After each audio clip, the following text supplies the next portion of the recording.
Filipenses capítulo 1. Filipenses 1, versículo 9, 10 e 11.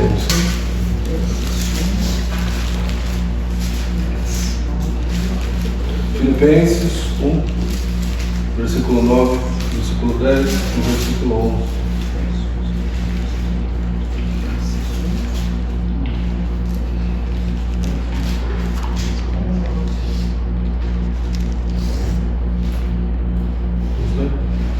Filipenses 1, 9, 10 e 11 diz assim, então, a palavra do Senhor. Esta é a minha oração. Filipenses 1, do 9 a 11.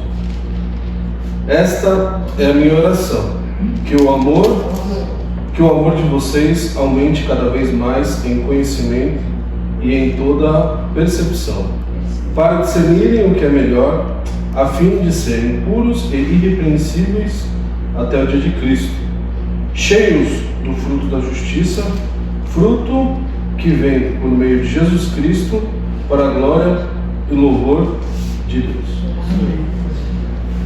Eu estava orando a Deus pedindo alguma palavra, né, para hoje, e Deus me fez ler esse texto, e se vocês lerem o capítulo inteiro, vocês vão perceber que Paulo está fazendo uma introdução à carta que ele escreve aos irmãos na cidade de Filipos, né? E ele fala para os irmãos como ele ama. A gente percebe que Paulo tem um carinho especial pela igreja.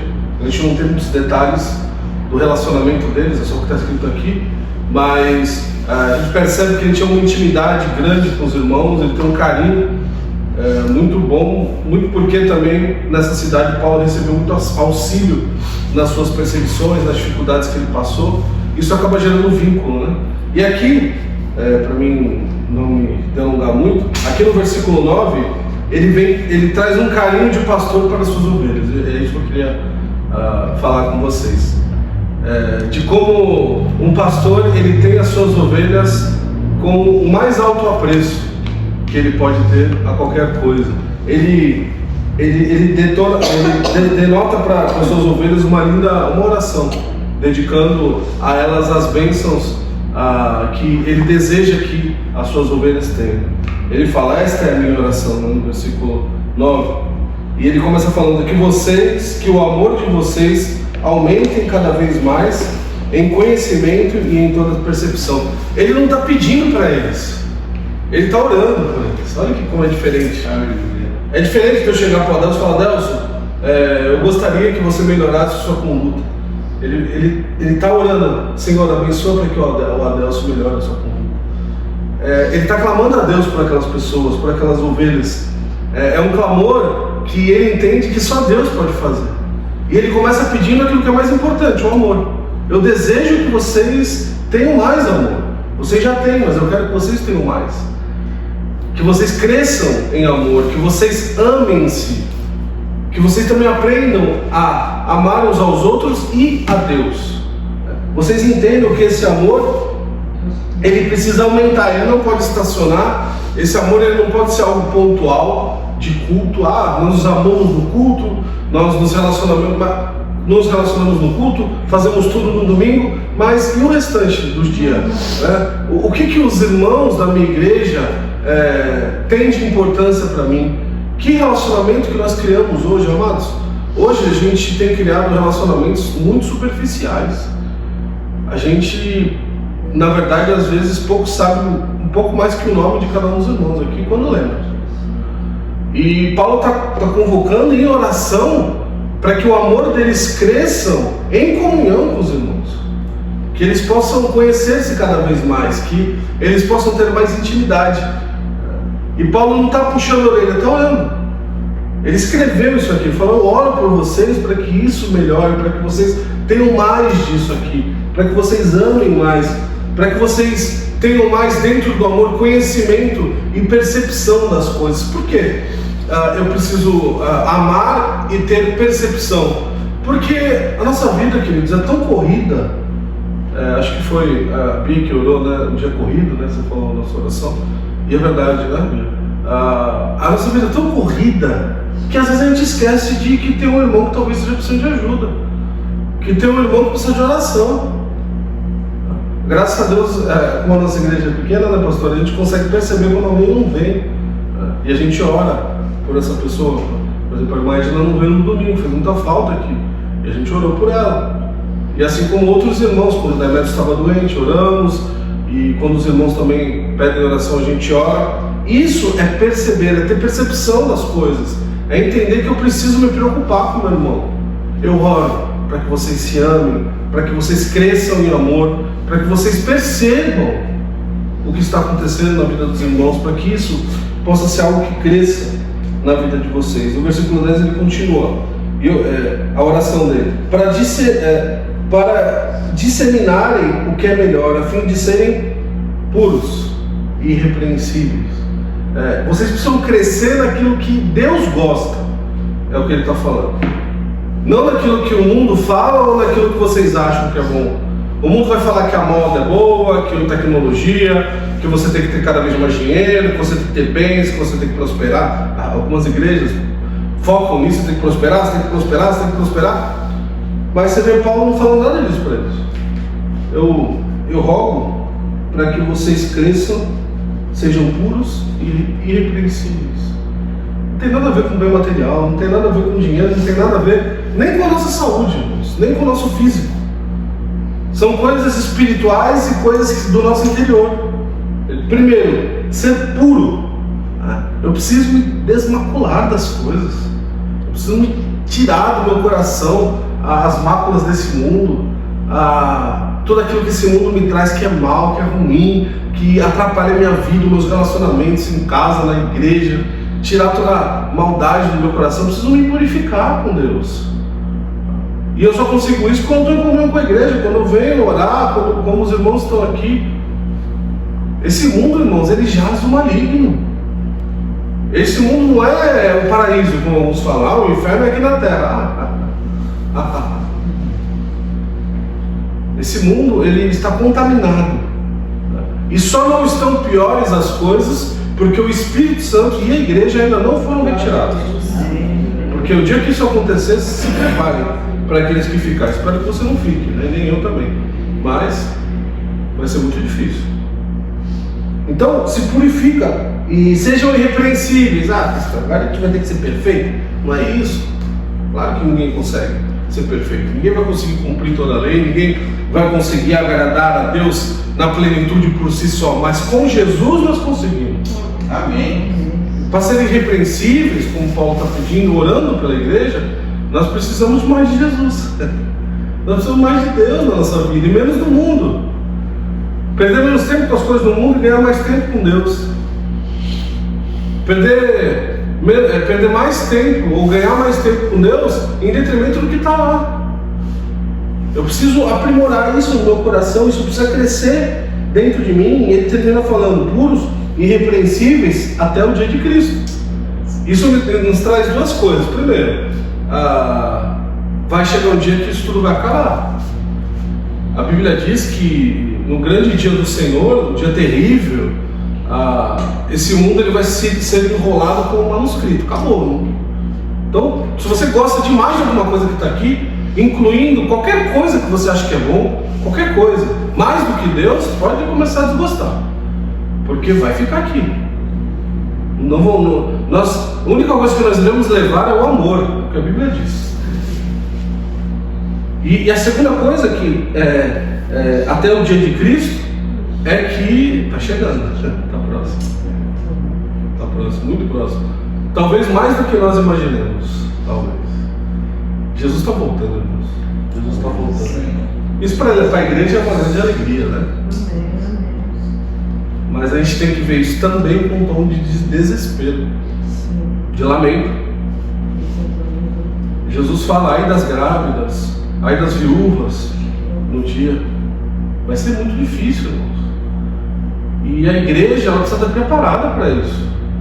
A igreja não pode estar aqui para cumprir rituais, né? A igreja não pode estar aqui para ter uma liturgia bonita, só. Não só isso, mas a igreja precisa estar aqui fazendo diferença, clamando, orando, se preocupando. Um versículo está anelado ao outro. procurando se purificar, procurando ser irrepreensível, procurando crescer em amor, procurando estar mais com a igreja.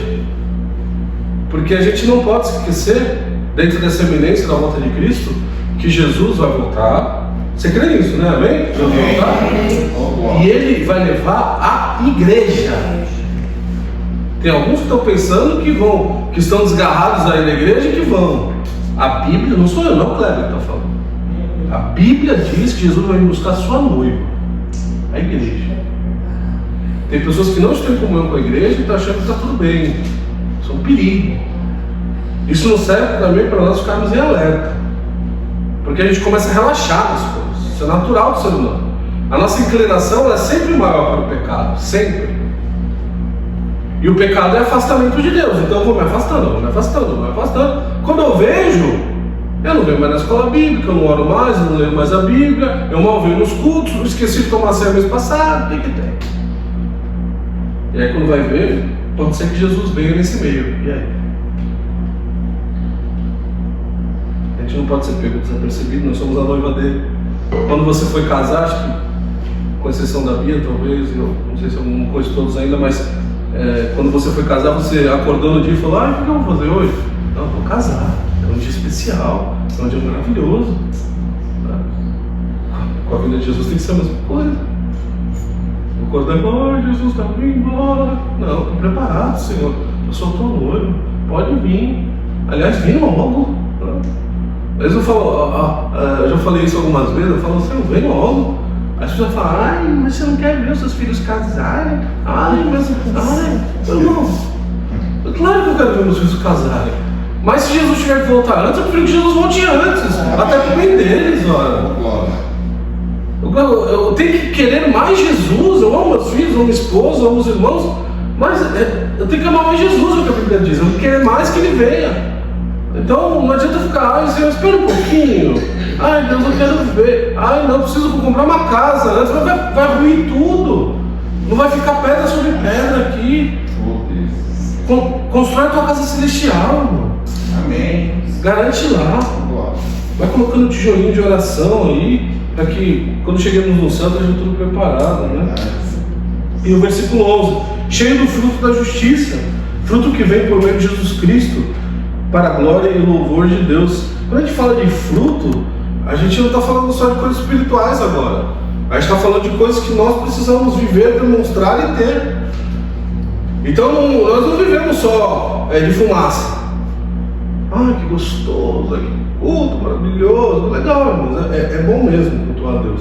Mas não é só isso. Como é que está a minha vida? O que eu preciso mudar? O que eu preciso melhorar? A pregação do domingo que eu falei só sobre isso. A gente vê quando a gente fala sobre algumas coisas, algumas pessoas ficam assim: vamos falar sobre o que na pregação? Vou ficar enganando os irmãos? Eu prefiro que os irmãos não gostem tanto no sentido de ficarem incomodados do que sair todo mundo aqui falando com uma aula. A palavra tem que sacudir a gente, tem que incomodar, irmãos. A gente não pode achar que está tudo bem, que não está, tem que melhorar sempre, tem que crescer sempre, tem que buscar Deus sempre. Eu oro para que vocês sejam cheios do fruto da justiça. Que se há alguma coisa errada na vida, se há alguma coisa que precisa ser trabalhada, que trabalhe então, que você coloque nas mãos de Deus, que seja sacudido. Amém. Fruto que vem por meio de Jesus Cristo. Volta para Jesus, porque tudo inicia nele e termina nele. A Bíblia diz que Ele é o alfa e o ômega. O alfa, a primeira letra do alfabeto grego, o ômega é o último. É o A e é o Z. Ele estava lá no princípio e Ele vai estar no fim. Não tem como fugir. Tem alguns irmãos que fogem de Jesus, né, da responsabilidade. Deus deu um chamado, Deus deu dons, Deus capacitou, e tem irmão né? Você acha que a gente vai conseguir fugir do mestre no dia final? Ninguém vai escapar, não. A Bíblia diz no livro de Filipenses, no capítulo 2, que todo joelho se dobrará, toda língua confessará.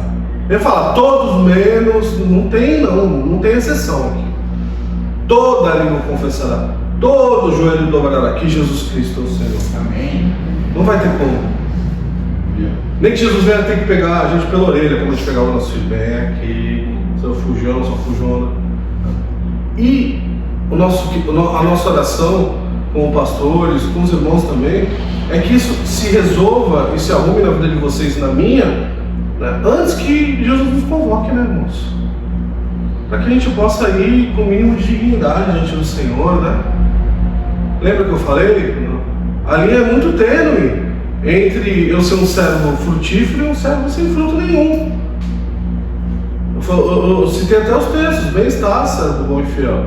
No pouco fosse fiel, sobre muito te colocarei bem, entra no gozo do Senhor. Da mesma forma que vocês oraram, vocês falaram em língua, vocês expulsaram o demônio, nunca vos conheci.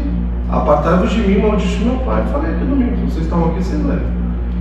São textos que caminham juntos e são opostos.